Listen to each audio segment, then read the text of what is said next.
Whoa.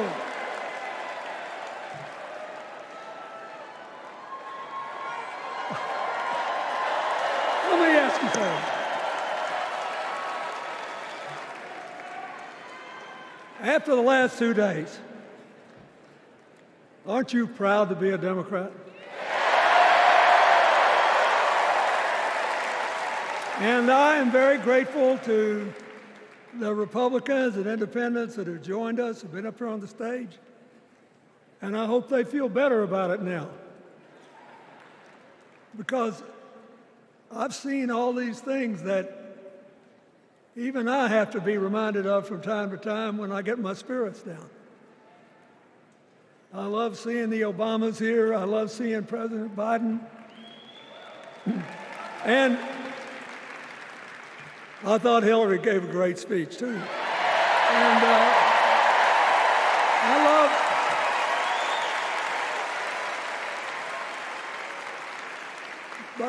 I love seeing all these young leaders.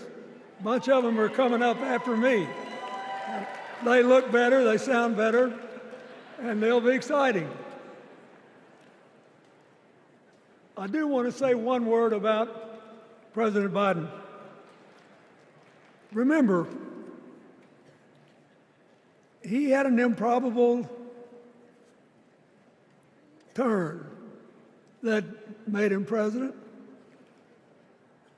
And we were in the middle of a pandemic and an economic crash. He healed our sick and put the rest of us back to work. And he strengthened our alliances for peace and security. He stood up for Ukraine. He's trying desperately to get a ceasefire in the Middle East.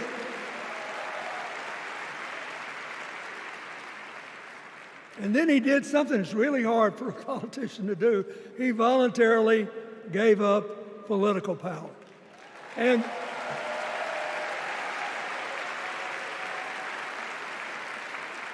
George Washington knew that, and he did it.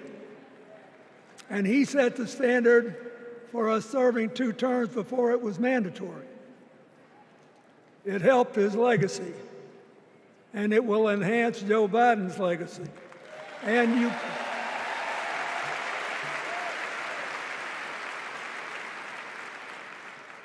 it's a stark contrast to what goes on in the other party. So I want to thank him for his courage, compassion, his class, his service, his sacrifice.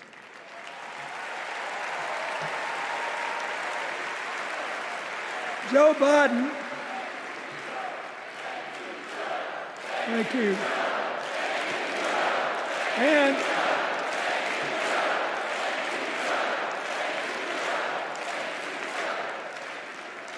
he kept the faith, and he's infected a lot of the rest of us. Now let's cut to the chase. I am too old to gild the lily. 2 days ago, I turned 78, the oldest man in my family of 4 generations. And the only personal vanity I want to assert is I'm still younger than Donald Trump.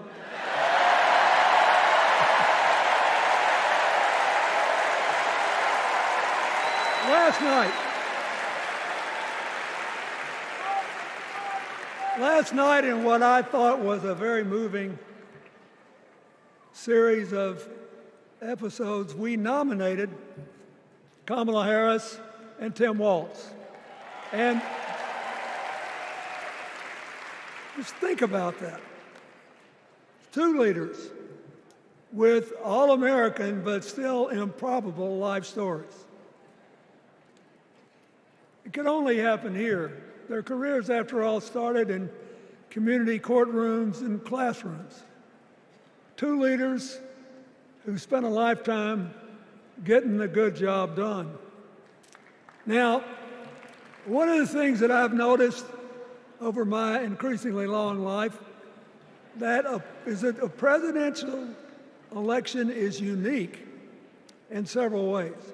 First of all, it's the greatest job interview for the greatest job in the world. Secondly, the Constitution says we, the people, get to do the hiring.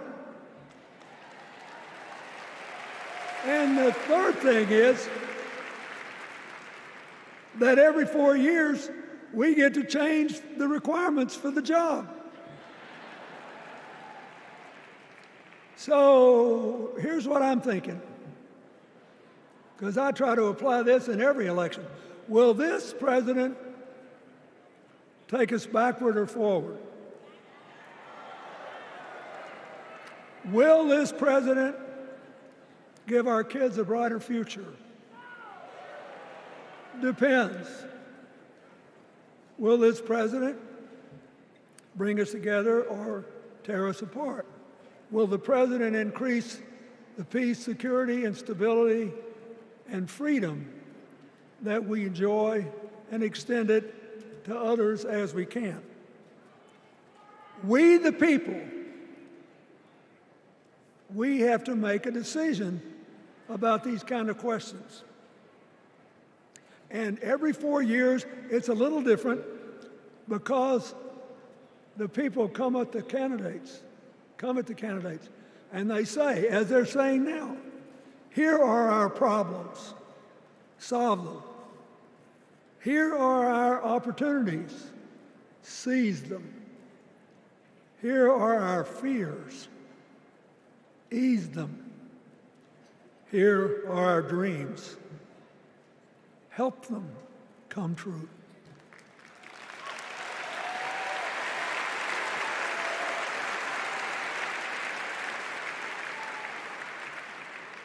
A president can answer that call by saying, I'll do my part, but you have to help me. We have to work together. Or you can dodge what needs to be done by dividing, distracting, and diverting us. So in 2024, we got a pretty clear choice, it seems to me. Kamala Harris for the people,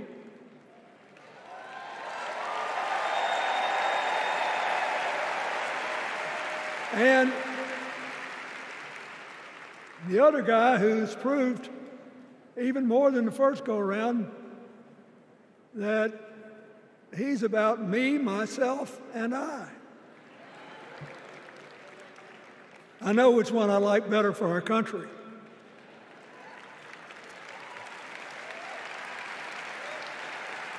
Kamala Harris will work to solve our problems, seize our opportunities, ease our fears, and make sure every single American, however they vote, has a chance to chase their dreams.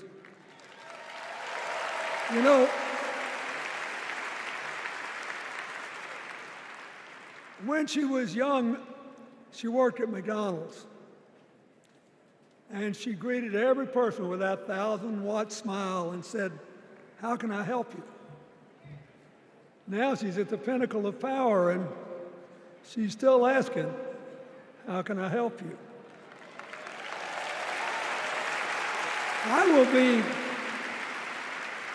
I'll be so happy when she actually enters the White House as president, because she will break my record as the president who spent the most time at McDonald's.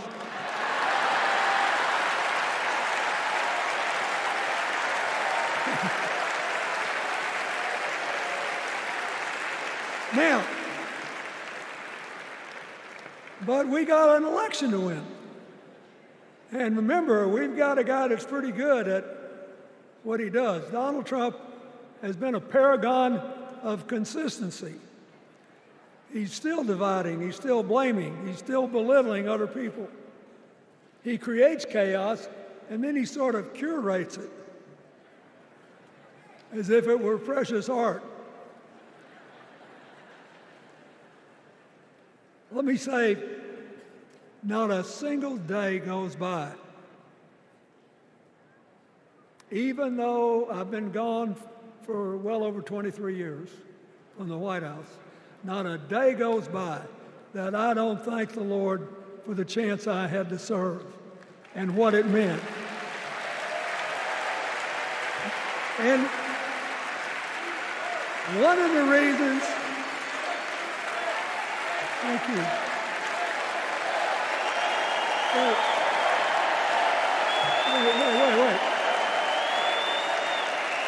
One of the reasons I love the job so much is that in the toughest times, even on the darkest days, if you tried hard enough, there was always something good you could do for somebody else. Now, some days that's not easy to do. You've got to deal with all these emergencies, or there's something going on here, there, or yonder. But Kamala Harris is the only candidate in this race who has the vision, the experience, the temperament, the will, and yes, the sheer joy to get something done.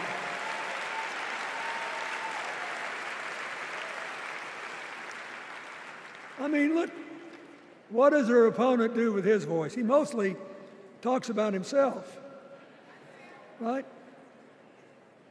So the next time you hear him, don't count the lies. Count the eyes.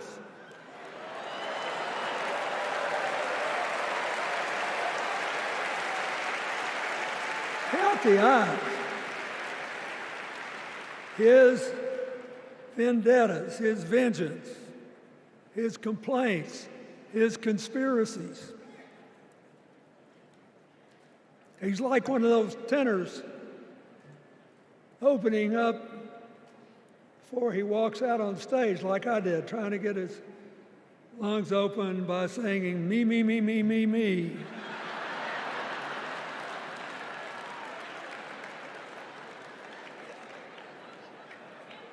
When Kamala Harris is president, every day will begin with you, you, you, you.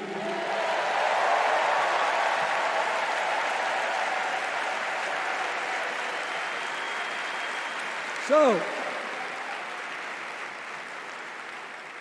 we got to ask ourselves the questions if we're going to hire a president. Do you want to build a strong economy from the bottom up and the middle out? Or do you want to spend the next 4 years talking about crowd size?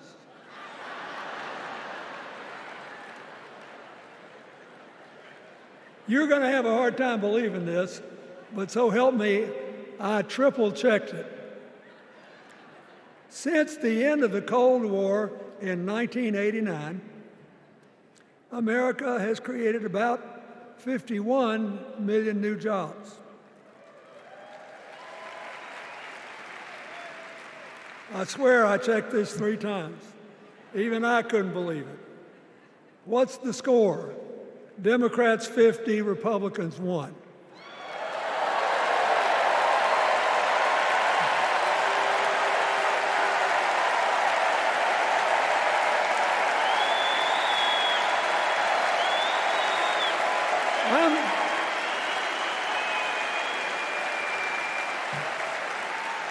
I'm glad that we've got a championship-winning coach on our team.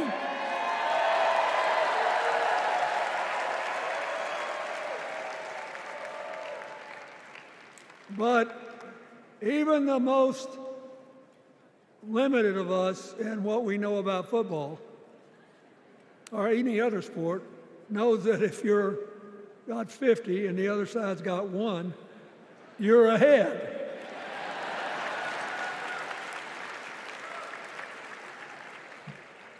What about affordable housing? It's a terrible problem in America now. We need more.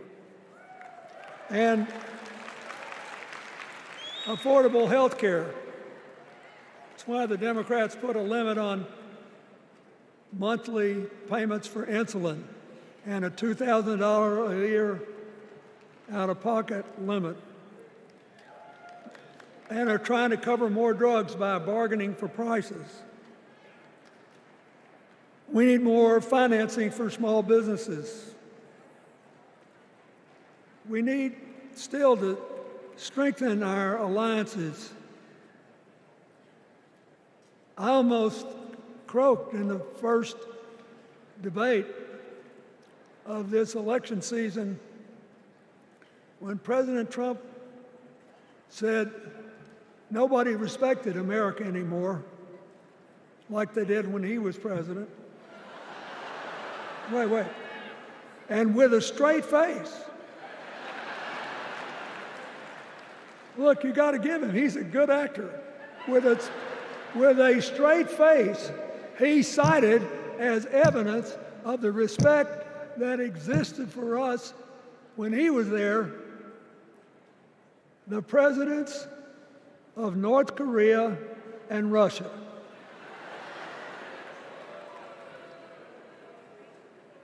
I'd rather have the people who respect us now. And one of the things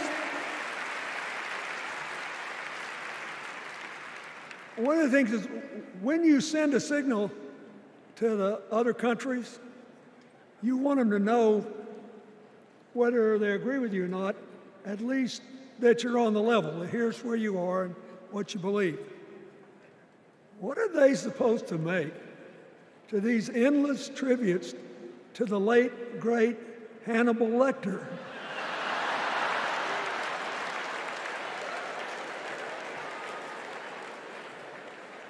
I mean, President Obama once gave me the great honor of saying I was the explainer-in-chief. Folks, I've thought about it, and I don't know what to say.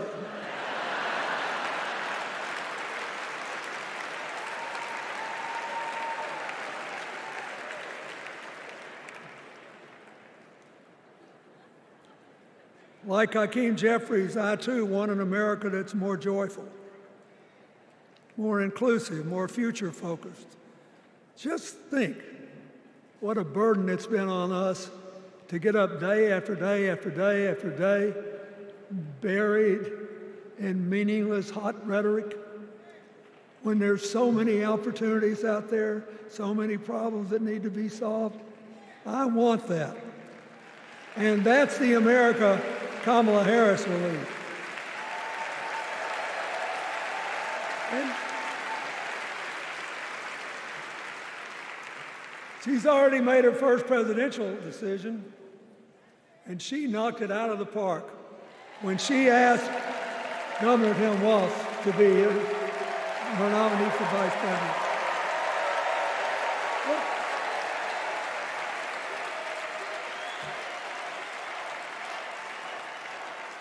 As they used to say when I was a young man growing up in Arkansas, you do not have to be all broke out with brilliance. You just look at Tim Walz, listen to him, follow his record as a teacher, as a coach, in the National Guard, as a congressman, where he was the only Democrat, save one, elected in that district in more than 100 years. And he stayed a long time. And then he became a great governor. And by all accounts, he was a crack shot who had the courage among his rural constituents to say, we do not need these assault weapons available to people who can kill our kids in school.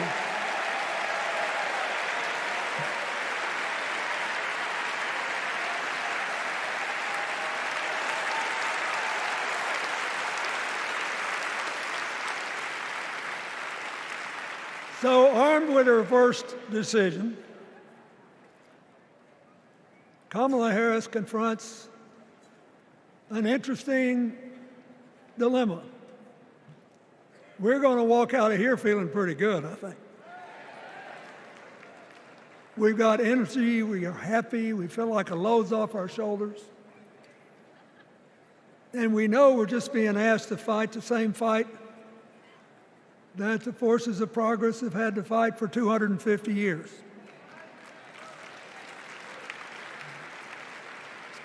In the face of stiff and often violent opposition, we have to find a way to go forward together, where we, the people, make our union more perfect. So, that's a good thing. How could we possibly lose? Kamala Harris has fought for kids her whole life that were left out and left behind. She's taken on gangs trafficking across the border.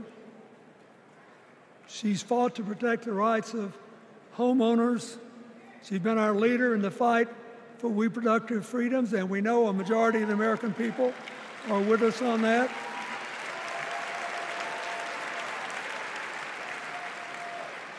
And she's gained an invaluable amount of experience as vice president, advancing our values and interests around the world. She's already said she's going to work really hard to make sure that no American working full-time lives in poverty or has to worry about their children living in poverty. She says that we got to make home ownership an achievable dream for everyone, not just a privilege. She said that and this meant a lot to me, that she would protect everybody's right to vote, whether or not they voted for her.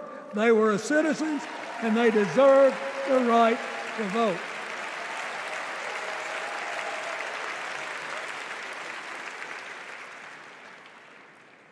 The other day, her opponent implied that as his people voted one more time, they'd be able to rig it from now on and they wouldn't have to vote again. You think they're kidding, but I know a lot of these folks, and most of them are really good people, but some of them think that they are bound to dominate America politically, economically, and socially, and they have to use politics to do it, and they should rig the system. I don't believe that. And so here's what I want to tell you. We've seen more than one election slip away from us when we thought it couldn't happen, when people got distracted by phony issues or overconfident. This is a brutal, tough business.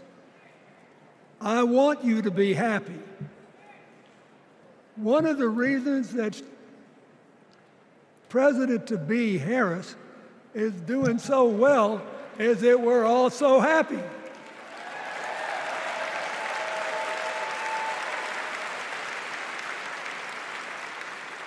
But you should never underestimate your adversary.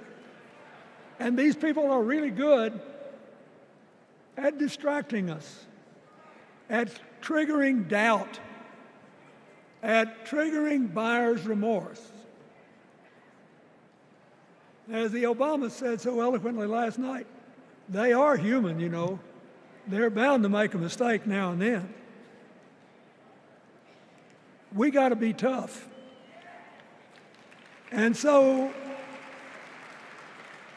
as somebody who spends a lot of time in small towns and rural areas in New York and Arkansas and other places, I urge you to talk to all your neighbors. I urge you to meet people where they are. I urge you not to demean them, but not to pretend you don't disagree with them if you do. Treat them with respect, just the way you'd like them to treat you.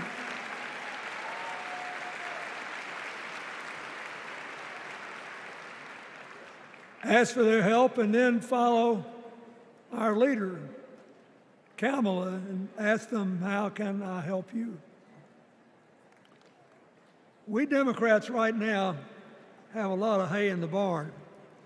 We've got massive achievements, massive advances, but there's still a lot of slips between today and Election Day that we have to navigate. And so I want to say this from the bottom of my heart. I have no idea how many more of these I'll be able to come to. I started in '76, and I've been to every one since. But no, 72. Lord, I'm getting old. But here's what I want you to know. If you vote for this team, if you can get them elected and let them bring in this breath of fresh air, you will be proud of it for the rest of your life. Your children will be proud of it. Your grandchildren will be proud of it.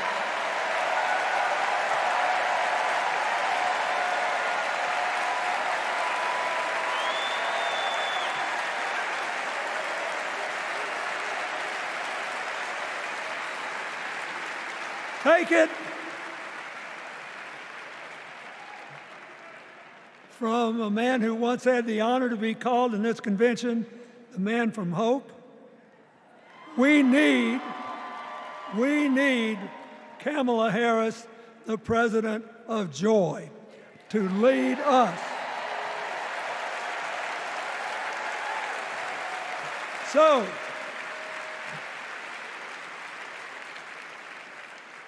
I'll be doing my part, you do yours. I'll see you when we're making a real joyful noise when the votes are counted. God bless you, and God bless America.